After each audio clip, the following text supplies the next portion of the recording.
Well, so I don't know if I'm going to be able to move around a lot tonight because this story requires some nuance, and I gotta keep myself centered here. I grew up on a farm in northwest Iowa, and you could say that my family was salt of the earth. We went to church every Sunday, whether we wanted to or not, and I don't think any of us ever really wanted to go to church, but that's what we did because that's who we were. And the whole work hard, play hard thing, we had the work hard thing down to a perfect science. The play hard, not so much. We thought a good time on a January night like tonight was to sit around and make lefse and spread butter over it and eat it with sugar. When I graduated from high school in 1983, I had no idea what I wanted to be. My brother was a Lutheran pastor, but that path wasn't for me. And one day my aunt said, "Well, you should go into politics." And I was like, "Yeah, politics. That's an idea I can latch on to. I can be a politician. Hell, I could be president someday. I could do that." And so from that day forward, I would hum "Hail to the Chief" whenever I walked into a crowded room. I would drive my tractor down the gravel roads and I would wave to my adoring supporters, but of course the cattle just looked at me like I was some crazy person. But that's the funny thing. I mean, I shoveled shit most days of my life as a young man, but I believed I could be president. And if there's one good thing about this country, it's that. We all think we can grow up to be president. But to reach my goal, I knew I needed a plan, and every plan begins with a first step. And my first step had to be dramatic. It had to be bold. I had to move away from my rural roots. I had to become urban and sophisticated. I had to attend a college in a city whose cultural and economic contributions to the world were renowned and celebrated. Yeah, I had to go to a big city, a diverse city, a city with great population. So in 1983, the fall of '83, I packed my bags, I left the farm, and I moved to Sioux Falls, South Dakota.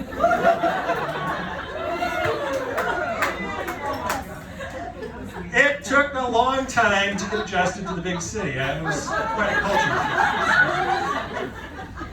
But I was in college, Augustana College, and it was a safe environment. It was a school for good, God-fearing Lutheran kids, and I was one of those kids. But I was a rebel, don't mistake that. Augustana couldn't hold me down. You know, between 10 and 11 every day, there were no classes scheduled. We were all supposed to go to chapel, but I never went to chapel. No. I would go to the cafeteria and order a cinnamon roll, and I ate that cinnamon roll every day. That was my religion. That was how I worshiped. And women, forget it. I was not going to get tied down by any girl, by no means. I mean, Kennedy, he was 36 by the time he got married. Lincoln, a bachelor till he was 33. No, women weren't for me. Women could so easily destroy a plan for world domination, and I was not going to have that. Never, ever. So after Augustana, I took my second step. In 1987, I moved to D.C. to go to law school at Georgetown. My crazy partying lifestyle continued. There were 3 girls in my study group, and we studied a lot, but no one ever told me that studying was a chance to hook up. If somebody was coming over to my place to study, God damn it, we were going to study, and that's all we ever did. But I was in D.C. It was the heart of political power. Again, I had no time for girls. I knew I had to think of my next step, my third step. I knew I'd never be the happy politician. I'd never kiss babies and hug old people. I'd never be Joe Biden. I knew that. No, if I was going to ascend to the presidency, I'd have to Dick Cheney my way up that ladder. I'd have my hidden hand on the wheel of power. I was a man that would stand in the shadows, exercising influence through secrets and brute force and callous indifference. That was my path to power. But where does one learn of such power? Where does such power incubate? I thought, that's it. The CIA, that's where I gotta go. That's where I gotta go. So I applied to the CIA and I got an interview. I went to this completely anonymous office building in suburban Virginia. It was a government building with a government vibe, no creativity, no individuality, just stale air and fluorescent light bulbs. A colorless, faceless, oppressive place. The kind of a place where a German Norwegian just felt at home.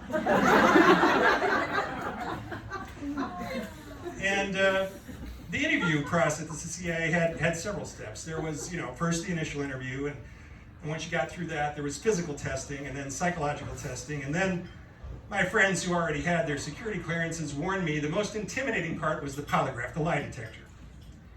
And my friends also warned me about the questions. Some were awkward, unsettling questions relating to serious crimes and sexual orientation.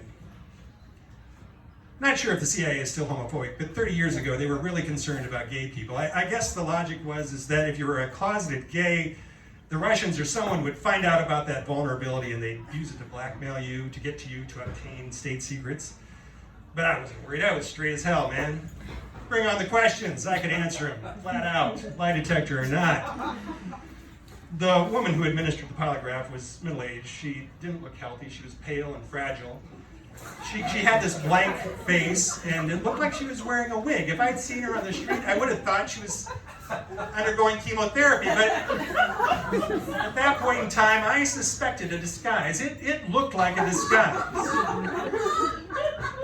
And her office was tiny, and behind her desk there was a mirrored window, a one-way mirror, I presumed, and then next to that window was a door. I sat down. She strapped the polygraph on me and she said, "Call me Mary." As you can expect, it's very claustrophobic. I mean, you got two straps around your chest, you've got electrodes on your fingers. She turned on the polygraph. We sat in silence for what seemed like an eternity. The needles on the machine started bouncing on the rolling paper, and her pen was scribbling, and the machine hummed, and the fluorescent lights buzzed and flickered, and I sat there constrained. She gave me instructions. "Mr. Anfin, sit still. Breathe naturally, not deeply. I'm going to ask a series of questions. Respond yes or no. Do not offer explanation or qualification. Answer yes or no. Do you understand my instructions?" "Yes," I said. "Mr. Anfin, is your birthday April 15th, 1963? "No." "Mr. Anfin, do you live in the District of Columbia?" "Yes." She asked these types of questions with obvious yes or no answers for about an hour, and then she up and left and exited through the door next to the mirror. She always used that door to go somewhere. I sat alone for a while, and when she returned, she said my baseline was good, and she resumed her questions. "Mr. Anfin, have you ever intentionally harmed another person?" "No." "Mr. Anfin, have you ever intentionally damaged the property of another person?" Yes." "Mr. Anfin, have you ever had a sexual relationship with a man?" No. "Mr. Anfin, have you ever committed a serious crime?" No. Although I confidently answered these great questions, they bothered me. I was a Dudley Do-Right. These questions caused me to doubt my own righteousness, my own virtue, for no reason. My heart pounded, my throat tightened. I got all sweaty. And when Mary left the room, my body calmed, but then she returned and she said, "Some of these questions are difficult for you, Mr. Anfin." I said, "Well, Mary, some of these questions are very subjective." I was a bit defensive. What the hell is harm? You didn't say physical harm, emotional harm. I mean, you said I could only answer yes or no. I need an explanation. I need to explain myself. "Mr. Anfin," she said, "the polygraph indicates that you lied when you said you'd never had a sexual relationship with a man. You lied when you said you'd never have committed a serious crime. How do you explain that?" I said, "What? What? You're kidding."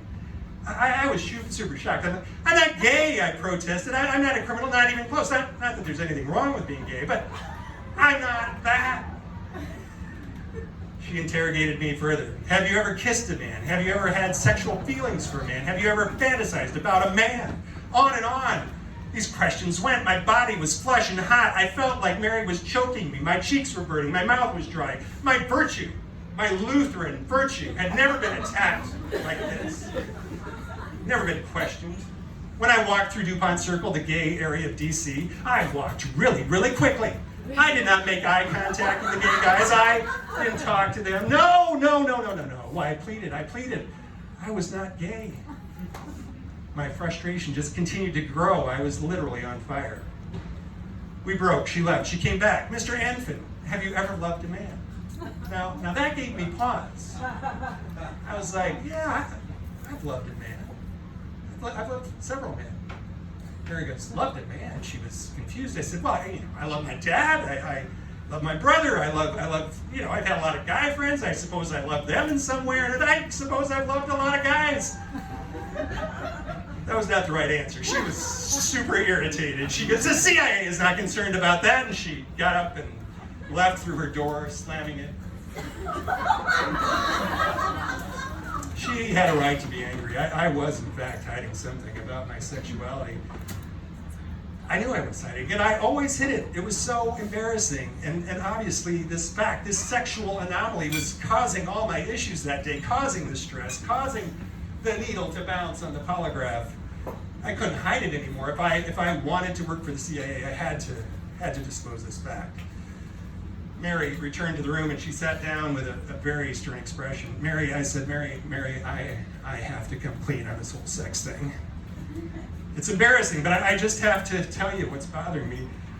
It can be important. It's just always something I hide. It's so stupid. It doesn't make any difference, but obviously it's caused an issue today. She goes, well, just tell me what it is. I said, Mary, I'm not gay. I'm not gay at all. I'm a virgin. I've never had a sexual relationship with a man or a woman. Mary did a double take and she shook her head. She was clearly aggravated. I don't think she was aggravated because I was a virgin. She was upset because I'd wasted so much time. And she said, well, that's probably it.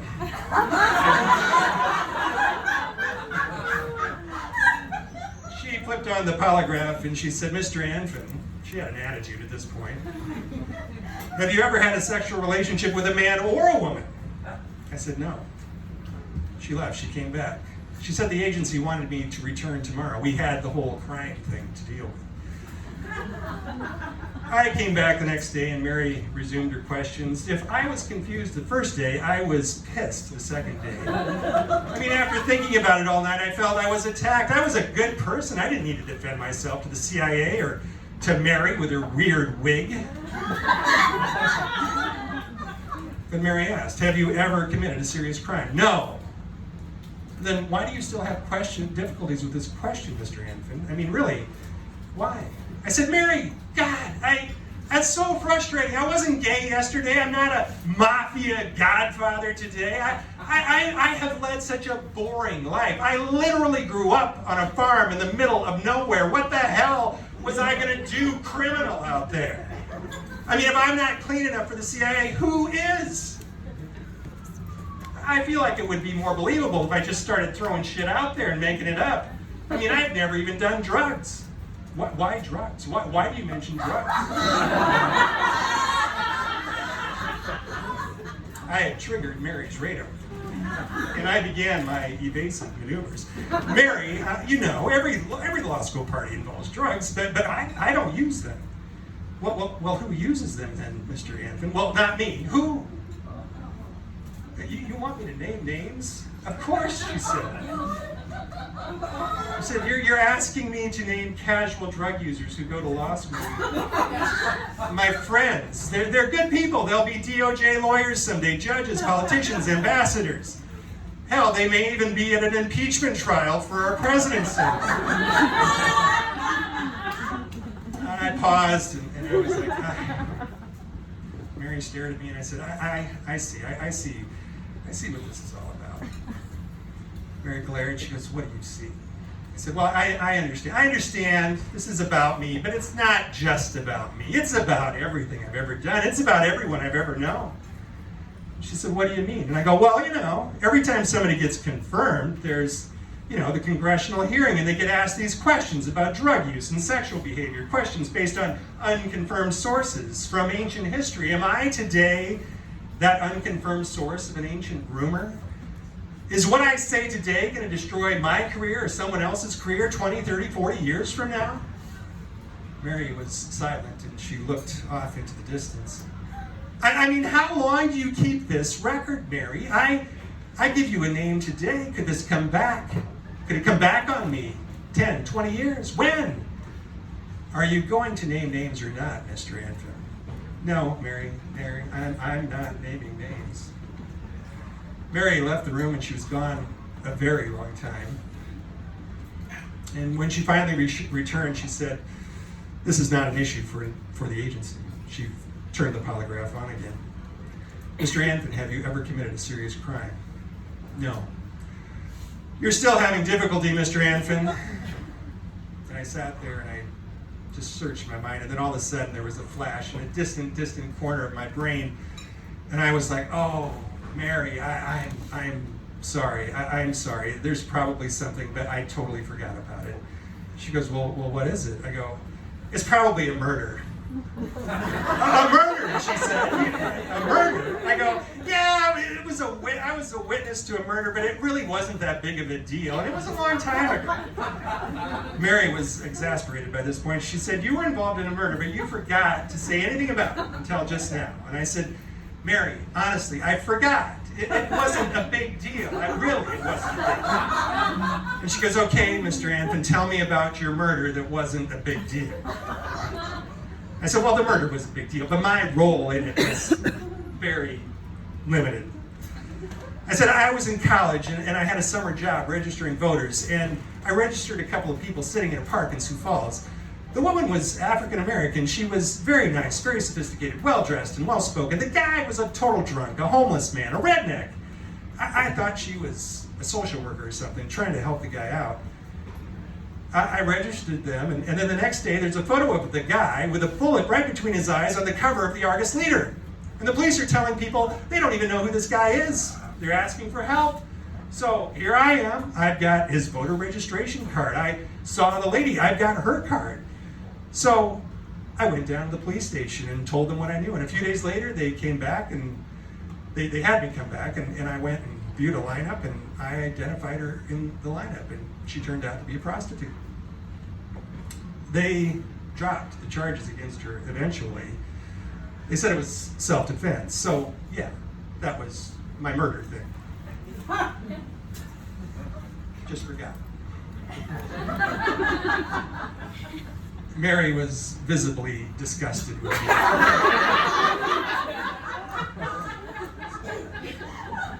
She aggressively turned on the polygraph that time. "Other than the murder that you just explained, Mr. Anfin, have you ever been involved in a serious crime?" "No." Mary shut off the machine and left, and she returned. "You're free to go," she said. "The agency will be in touch." A few weeks later, a friend from high school called, wondering why the FBI was conducting a background check on me. And so with that, I knew I had made it to the next step. I had survived the polygraph. And here we are, 30 years later, after so many, many, many more steps in my plan for world domination. It hasn't succeeded, you know. I'm not president. And I guess our current president had a better plan than I did. I missed that step where I inherited about $100 million from my dad or whatever it was. That was probably a pretty important step. I look back on my CIA experience and I wonder, what is a state secret these days? We all have to acknowledge that state secrets are no longer the little things. The threats to national security today are no longer in the gray area. They're no longer things like 23-year-old virgins and cocaine-snorting law students or polite prostitutes. If my plan had succeeded, then maybe these little things would still be that bother us most. And I feel somewhat responsible for the current condition of our country and where we've found ourselves. I feel like I've let a lot of people down. I'm sorry. I'm sorry that Farm Boy did not become president. But you never know.